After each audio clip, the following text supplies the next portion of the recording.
to death since 1953. Lisa Montgomery's lawyers and supporters had appealed to President Trump for clemency. Our correspondent Nomia Iqbal reports from Indiana, where the execution took place. On the roadside opposite the prison, many came to have their say. Since last summer, the town of Terre Haute has seen 9 people sent to their death. It's after federal executions were resumed by the government for the first time in nearly 2 decades. And now, Lisa Montgomery, the only woman on federal death row, is the latest. In a statement, her lawyer Kelly Henry said the craven bloodlust of a failed administration was on full display tonight. Everyone who participated in the execution of Lisa Montgomery should feel shame. Our Constitution forbids the execution of a person who is unable to rationally understand her execution. The current administration knows this, and they killed her anyway.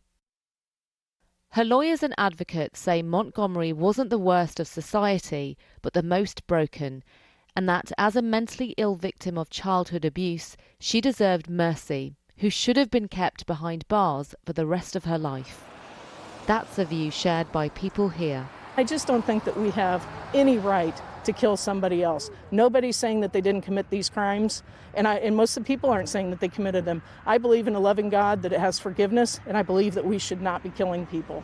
The only people gathered outside the jail are those who believe Lisa Montgomery should not have been put to death and that it wasn't up to the government to decide.